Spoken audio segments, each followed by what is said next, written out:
Constitucionalmente hablando, el videopodcast del Centro de Estudios y Difusión del Derecho Constitucional, un espacio de reflexión e intercambio de ideas sobre la jurisprudencia, los derechos humanos y la consolidación de la cultura constitucional en el Ecuador. En el episodio anterior, hablamos sobre el proceso de constitucionalización del ordenamiento jurídico con Joseph Aguiló. En este nuevo episodio, conversaremos con Javier Díaz Reborio, catedrático de Derecho Constitucional de la Universidad de Castilla-La Mancha en España. Ha sido director del Departamento de Ciencia Jurídica y Derecho Público de la misma universidad, doctor honoris causa y profesor honorario en diversas universidades iberoamericanas. Bienvenidas y bienvenidos. Doctor Díaz Reborio, bienvenido al podcast. Muchas gracias. Y bienvenido a Ecuador también. Espero Gracias. que le esté tratando bien el país. Desde luego que sí, como siempre.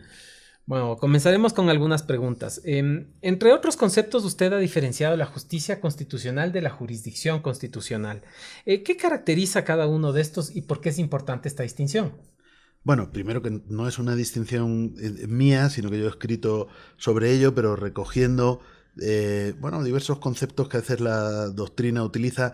Es cierto que la terminología a veces varía y lo que para unos autores es justicia constitucional, en otros casos puede ser jurisdicción, pero sintetizando, la justicia constitucional es la garantía jurisdiccional de la Constitución y por lo tanto es algo necesario para poder hablar de la Constitución en un sentido normativo, para poder hablar de la Constitución como norma suprema, salvando casos un poco singulares o insólitos como el del Reino Unido por su tradición, si queremos más consuetudinaria. Cualquier país del mundo que quiera tener una constitución considerada como norma suprema necesita una forma de justicia constitucional. Obviamente, a partir de ahí existen distintas formas de justicia constitucional, tanto desde el punto de vista de los órganos como desde el punto de vista de los procesos. Desde el punto de vista de los órganos, y aquí es donde entra ya el siguiente término, a veces tenemos una jurisdicción constitucional, que sería un órgano jurisdiccional especializado en la garantía de la supremacía normativa de la Constitución. Este órgano tradicionalmente se denomina Tribunal Constitucional desde Kelsen y por lo tanto jurisdicción constitucional sería muy próximo a Tribunal Constitucional, pero es verdad que no es del todo equivalente, dado que en algunos países tenemos formas de jurisdicción constitucional ubicadas, por ejemplo, en la jurisdicción ordinaria, en la Corte Suprema, por ejemplo, las salas constitucionales que conocemos en varios países de Centroamérica o el Caribe. Por lo tanto, a diferencia de la justicia constitucional, que es imprescindible, la jurisdicción constitucional es una sola de las alternativas. La justicia constitucional, allí donde no existe un tribunal constitucional o corte constitucional como en la República del Ecuador o sala constitucional, pues va a ser llevada a cabo solamente por los tribunales ordinarios, pero normalmente la Corte Suprema pues va a asumir un papel de convergencia, de homogeneización en la interpretación, de centralización, ¿no? Bueno, por lo tanto hay distintos modelos en la garantía jurisdiccional de la Constitución, pero la garantía jurisdiccional de la Constitución es imprescindible. Todavía me gustaría añadir una idea, y es que aunque tengamos una jurisdicción constitucional, como es obviamente el caso de Ecuador, con esta Corte Constitucional donde me encuentro, eso no quita para que los tribunales ordinarios también asumen funciones de justicia constitucional, es decir, de garantía de la Constitución. Empezando porque, según los distintos modelos, pueden tener la potestad de inaplicar aquellas leyes que consideran contrarias a la Constitución, y aunque esto no sucediera, porque el modelo sea más centralizado o el sistema sea más centralizado, de todas las maneras van a asumir funciones de justicia constitucional porque tienen que interpretar la Constitución y tienen que interpretar la ley de conformidad con la Constitución. Esto es absolutamente insoslayable por la sencilla razón de que los jueces, todos, desde la primera instancia hasta la Corte Suprema o a la Corte Constitucional, pues tienen que aplicar la Constitución y las leyes a la solución de casos concretos, y para aplicarlas hay que interpretarlas y por lo tanto, y además la ley debe interpretarse a la luz de la Constitución, ¿no? Por lo tanto, todo juez es en cierta medida un juez constitucional, pero allí donde tenemos una jurisdicción constitucional, pues normalmente esta desempeña un papel protagonista, suele tener la última palabra en materia de interpretación constitucional. En algunos países se habla del Tribunal Constitucional como intérprete supremo de la Constitución. Esto quiere decir que su palabra prevalece, pero también significa que no es el único, ¿no? Justamente respecto de eso, porque hay países, por ejemplo, creo que el ejemplo más grande sería Estados Unidos, en el cual esta cuestión del Estado constitucional probablemente nunca estuvo en cuestión, pero existen países en los que se podría ver tal vez la necesidad de que exista una jurisdicción constitucional. Nuestra pregunta sería cuándo y por qué razones se haría necesario tener no solo una justicia constitucional, sino también órganos encargados de administrar justicia como jurisdicción constitucional. Sí, esto es una cosa muy interesante, porque en realidad no podemos decir que sea mejor o peor tener una jurisdicción constitucional o no tenerla, sino que obedece a circunstancias históricas. Incluso algunos autores, como Javier Pérez Royo o Roberto Blanco, han puesto en relieve cómo el sistema de los Estados Unidos es un sistema, si queremos, más natural. Es decir, si hay tres poderes y uno de ellos es el Poder Judicial y el Poder Judicial tiene que aplicar el derecho y el derecho está jerarquizado, pues lisa y llanamente cuando una norma inferior entra en conflicto con una norma superior como es la Constitución, aplicamos la superior e inaplicamos la inferior. Esto es una función natural dentro del Poder Judicial. En cambio, sobre todo en Europa, que es donde nace esa jurisdicción constitucional inspirada en el modelo concentrado de Kelsen, algunos autores hablan de que esto fue una anomalía histórica. ¿Anomalía por qué? Porque lo anómalo fue que durante todo el siglo XIX el Poder Judicial dejó de lado la Constitución. La Constitución fue considerada un documento político, no una norma suprema, y desde este punto de vista los jueces pensaban que esto no tenía nada que ver con ellos, simplemente debían limitarse a aplicar la ley. Hay un sometimiento pleno del juez a la ley y por lo tanto la Constitución quedaba fuera de ese ámbito. Para resolver este problema es que Kelsen idea y diseña el Tribunal Constitucional, que fue el de Austria, que fue no exactamente el primero porque lo comparte en la misma fecha con Checoslovaquia, pero desde luego el que se ha tomado como inspiración de ese modelo. Por eso es una anomalía histórica, es decir, si los tribunales ordinarios hubieran cumplido su papel y su función cabalmente, no hace falta un Tribunal Constitucional. Todavía si nos quedamos en los primeros años de desarrollo de la jurisdicción constitucional concentrada en Europa, nos encontraremos que los países que se van a dotar de un tribunal constitucional, todos ellos son países que salían de un periodo autoritario, de un periodo no democrático, de un periodo incluso totalitario, y que acababan de ingresar, digamos, en el conjunto de las democracias europeas. Pensemos después de todavía antes de la Segunda Guerra Mundial, España en 1931. Después de la dictadura de Primo de Rivera, acaba la monarquía de Alfonso XIII, viene la República, se quiere instaurar un régimen democrático, inmediatamente se crea el Tribunal de Garantías Constitucionales para apuntalar esa Constitución democrática.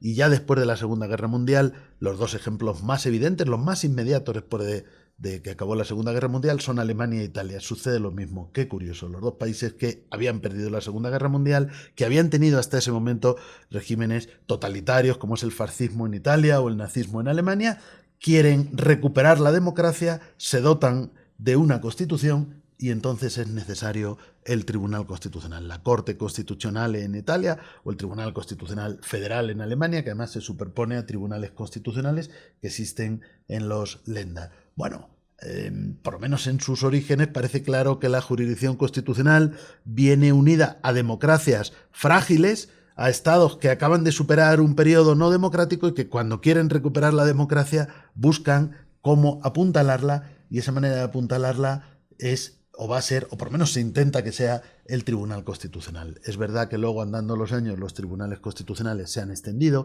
El Tribunal Constitucional, Consejo Constitucional se llama en Francia, ya obedece, a otros parámetros, a otras circunstancias, que también sería muy curioso analizar, porque esto va a nacer en la Constitución de la Segunda República en 1956, precisamente para proteger el sistema semipresidencialista, que era una absoluta novedad mundial en aquel momento, y que se trataba de proteger un ejecutivo fuerte, ¿no? En ese caso encarnado por el general de Gaulle. Pero luego el Consejo francés se equipara a otros tribunales constitucionales. Y luego tendríamos Portugal, España, esto todavía en Europa occidental, pero por supuesto en Iberoamérica, pues también hay que decir que tenemos el primero, increíblemente, en Cuba, en 1940, digo increíblemente porque quizás es el único sistema o de los pocos que hoy no tienen un tipo de garantía jurisdiccional de la Constitución, pero fue el primer tribunal constitucional de América, el Tribunal de Garantías Constitucionales y Sociales, y luego, como bien sabemos, pues se fueron extendiendo, sobre todo en la zona andina, en Colombia, en Ecuador, en Perú, en Bolivia, en Chile y también en Centroamérica, como he dicho antes, más bien salas constitucionales, pero por ejemplo en República Dominicana también tenemos Tribunal Constitucional, o en Guatemala también tenemos una Corte Constitucional. Bueno, ya esta extensión yo creo que obedece también a veces más a un efecto de imitación, es decir, bueno, vamos a introducir esta figura a ver si verdaderamente sirve para fortalecer la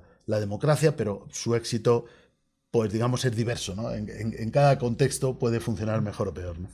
Sí, justamente una cuestión interesante que nosotros hemos estado estudiando como centro de estudios tiene que ver con el Tribunal de Garantías Constitucionales de 1945 acá en Ecuador, un tribunal de poca duración, pero que tiene algunas decisiones interesantes. Justamente tiene que ver con una de las preguntas que voy a hacer en este momento, que es respecto de la interpretación constitucional y este gran capítulo de cómo y quién interpreta y las grandes preguntas que esto conlleva. Yo quería preguntarle, dado que esto es algo que usted plantea en alguno de sus textos, ¿a qué se refieren estas dificultades en identificar el quién y el cómo?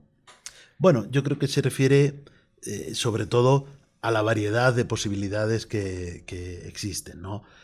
Interpretar la Constitución yo creo que es una cosa que atañe a todos. O sea, para empezar es una labor de todo, podríamos decir de todo jurista, pero es que aún así nos quedaríamos cortos porque sería de todo ciudadano. Cuando un ciudadano firma un contrato con otro, por lo menos piensa que no está lesionando la Constitución, que no está lesionando derechos de terceros, que comete o que lleva a cabo un acto lícito. Aquí ya hay una interpretación de la Constitución, aunque solo sea como marco de relaciones entre privados que son lícitas o las personas que lo suscriben entienden que son lícitas. Para entender que algo es conforme con la Constitución hay que interpretar ya la Constitución, ¿no? Por lo tanto, es evidente que existe una multiplicidad de intérpretes. Pero a partir de ahí yo creo que existen claramente dos intérpretes cualificados, ¿no?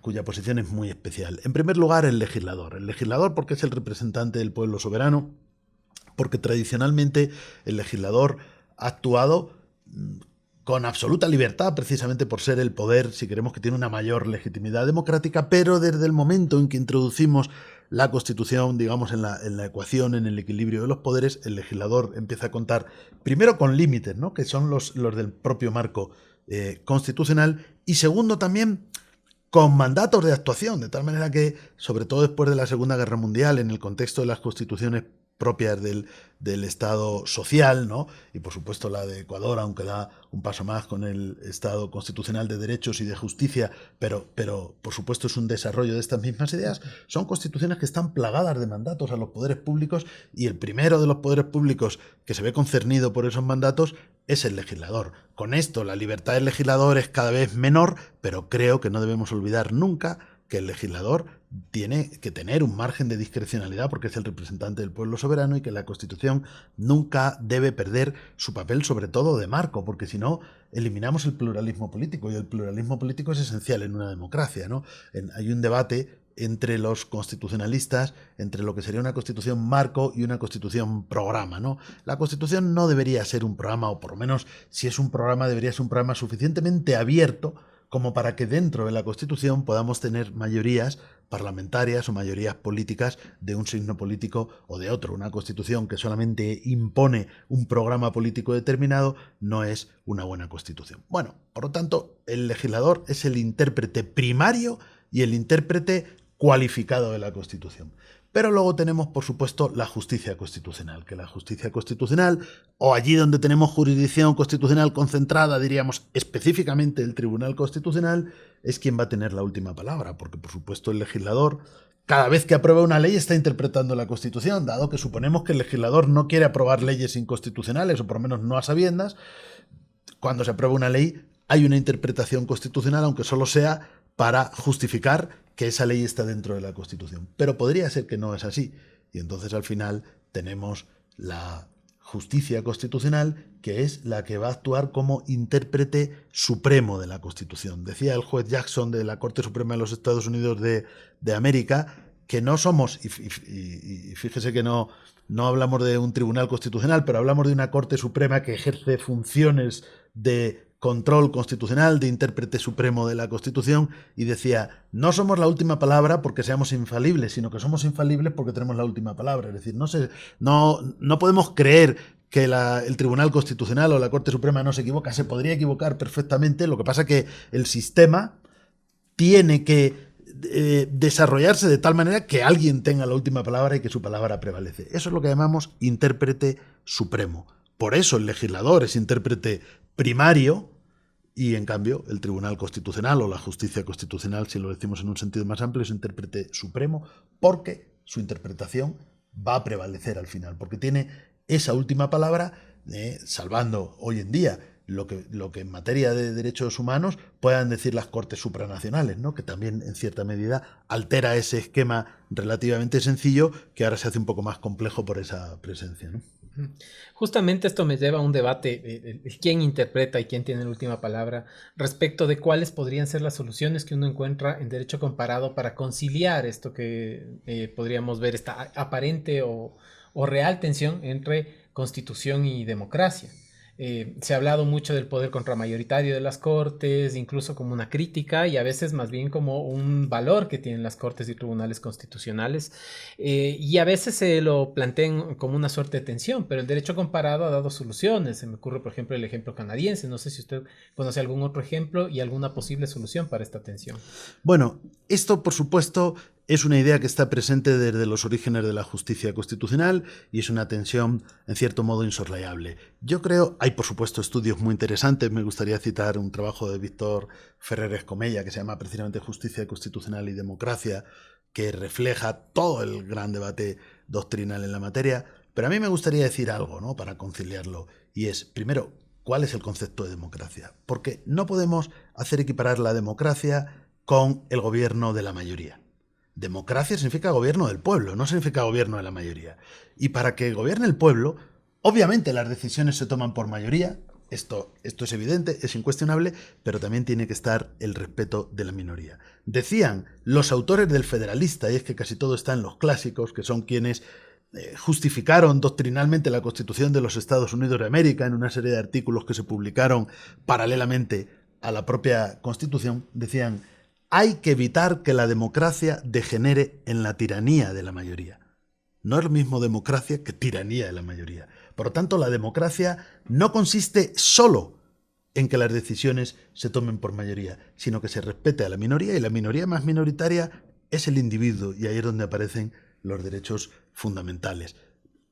Me gusta citar, se atribuye a Winston Churchill, porque casi todo lo que se dice de Winston Churchill no es muy seguro que lo dijera, pero bueno, esta es una frase que se le atribuye, y no es esa frase famosa de que la democracia es el peor sistema de gobierno si exceptuamos todos los demás, sino otra menos conocida que dice: la democracia es aquel sistema en el cual, cuando el timbre de la puerta suena en las horas tempranas de la mañana, lo más probable es que sea el lechero. Esto, con la fina ironía británica y en el contexto de ese momento, significa: la democracia es el sistema donde mis derechos están protegidos, donde yo me siento seguro en casa, donde si llaman a la puerta por la mañana no es muy probable que sea la policía sin una autorización judicial, no es muy probable que sea alguien que venga a asaltar o a robar mi casa. Lo más probable, no seguro, pero lo más probable es que sea el lechero. Significa: está garantizada mi inviolabilidad del domicilio, está garantizada mi vida privada, está garantizada mi seguridad. ¿Qué quiero decir con esto? Que no hay democracia sin derechos. No hay democracia sin derechos. ¿Y quién garantiza los derechos?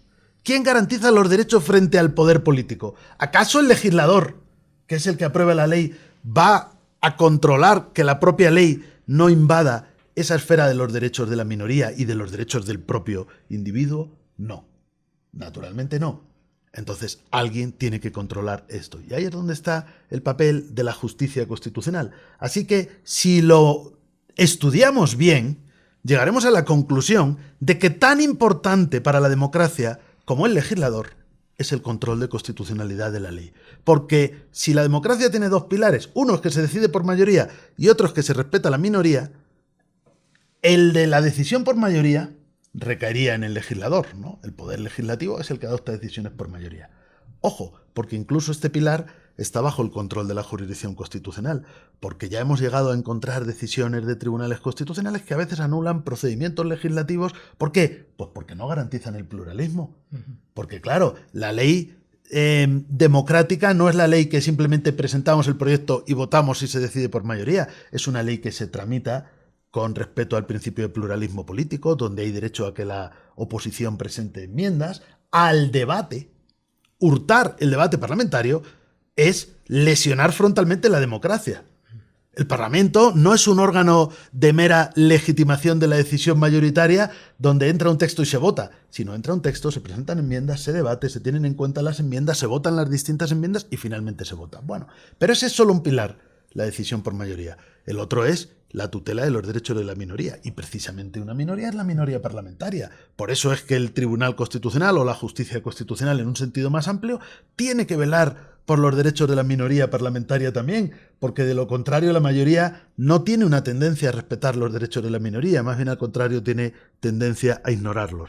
Ahí es donde está el papel de la justicia constitucional, pero como he dicho antes, no solo de la minoría parlamentaria, de las minorías extraparlamentarias, de minorías étnicas, de todas las minorías que podemos encontrar en una sociedad y, como digo, de la minoría más minoritaria, que es cada individuo, que es cada persona titular de un valor que llamamos dignidad y que es el fundamento de todos sus derechos. Así que no puede haber democracia sin decisión mayoritaria, no puede haber democracia sin un legislativo plural, elegido democráticamente en unas elecciones libres, pero tampoco puede haber democracia sin una justicia constitucional en cualquiera de sus vertientes. No digo sin un tribunal constitucional, donde obviamente existe democracia en Estados Unidos o existe democracia en México o en Brasil o en Argentina que no tienen tribunal constitucional, pero tiene que haber alguna forma de justicia constitucional, es decir, de control constitucional de la decisión de la mayoría.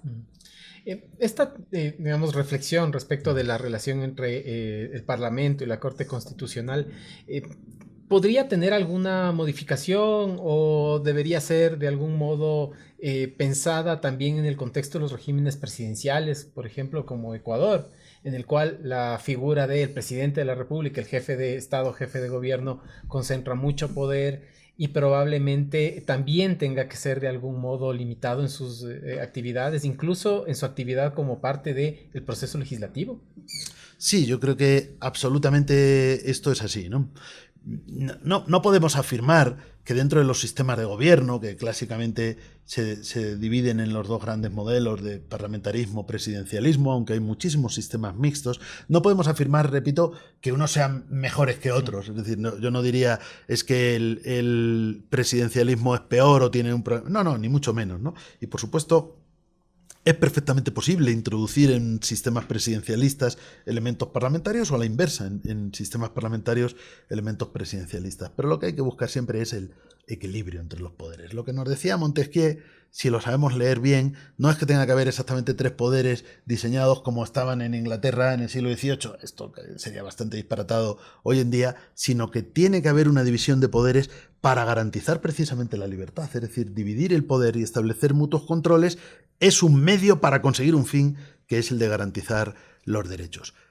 Dicho esto, centrándonos en el presidencialismo, ¿cuáles son los riesgos del presidencialismo? Pues obviamente el exceso de concentración de poderes en la figura del presidente. El presidencialismo nace en los Estados Unidos de América, bueno, porque se diseña un sistema nuevo con bases racionales y entonces se puede olvidar el principio monárquico que era en aquel momento el vigente en Europa, de tal manera que el Ejecutivo lo puede elegir el pueblo. En lugar de tener que ser vitalicio y hereditario como en las monarquías, lo puede elegir el pueblo. También había una desconfianza en los autores del Federalista hacia el poder legislativo, acompañada de una confianza, yo creo que acaso excesiva, en el Poder Judicial, del que se decía que era la rama menos peligrosa. Y en cambio el Poder Legislativo, como ya he mencionado antes, lo que se decía es que había que controlarlo para que no degenere el sistema en una tiranía de la mayoría. ¿Quién sale fortalecido ahí? Por un lado el Poder Judicial, pero por otro lado, por supuesto, el Poder Ejecutivo. Esto nos conduce, y en este continente tenemos decenas de ejemplos a lo largo de toda la edad contemporánea, al gran riesgo del presidencialismo, que es el hiperpresidencialismo, ¿no? Los sistemas parlamentarios tienen otro tipo de riesgos, precisamente la inestabilidad gubernamental es el síntoma básico o la señal básica de los problemas del parlamentarismo, pero el hiperpresidencialismo es la señal más común quizás en los sistemas presidencialistas. Fue por eso que México, no los Estados Unidos de América con Roosevelt, que eso fue más tarde, sino primero de todo México, estableció la limitación de los mandatos. México establece ni siquiera es limitación de los mandatos, sino principios de no reelección. Directamente en la Constitución de 1917 dice el presidente va a tener un solo periodo. Luego, en efecto, los Estados Unidos de América, a través de una enmienda a la Constitución, lo hacen después de que Roosevelt repitiera de una manera ya peligrosa por la concentración de poder que esto supone, y esto pues se ha extendido, por ejemplo, y esto es un contrapeso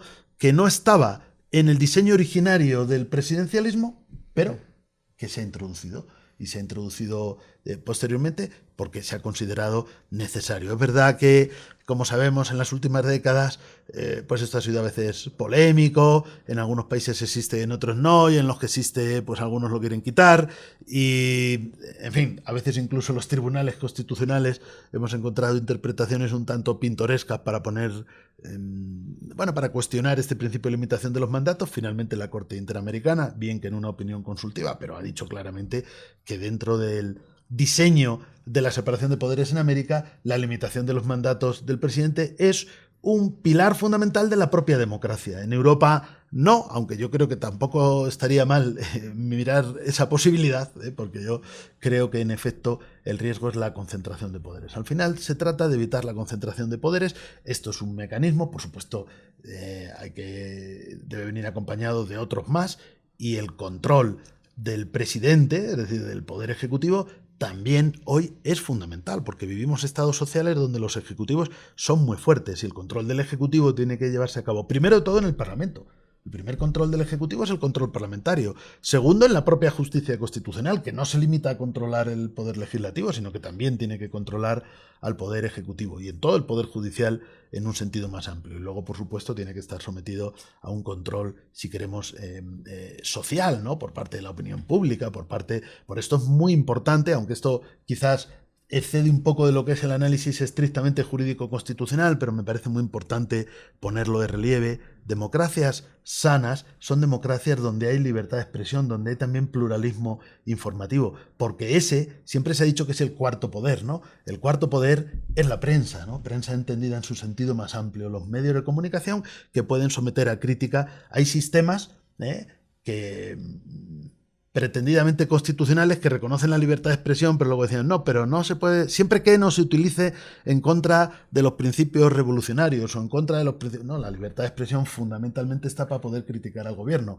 Para poder decir que el gobierno lo hace todo bien, hay libertad de expresión en todos los países. Incluso en las dictaduras hay libertad de expresión para decir que el gobierno lo hace bien. Lo importante, cómo se mide la libertad de expresión o la libertad de prensa, es si se puede decir que el gobierno no lo está haciendo tan bien, es decir, si cabe también esa crítica. Por lo tanto, de todas las maneras, y a pesar de todo lo que he dicho y demás cosas que podríamos decir, el presidencialismo pone siempre sobre la mesa ese riesgo de hiperpresidencialismo. Entonces, yo creo que uno de los objetivos importantes del presidencialismo es el control del presidente. Es verdad que tiene una legitimidad democrática directa, lo que no existe en el caso de los presidentes en sistemas parlamentarios, y esto es una ventaja, pero lo inconveniente es que puede acumular excesivo poder, y que por lo tanto hay que rodear a esta figura de controles y de límites, y por supuesto de un periodo determinado a partir del cual pues se va a su casa. Eso no atenta contra la democracia, justo al contrario, es un pilar de la democracia que a partir de determinado momento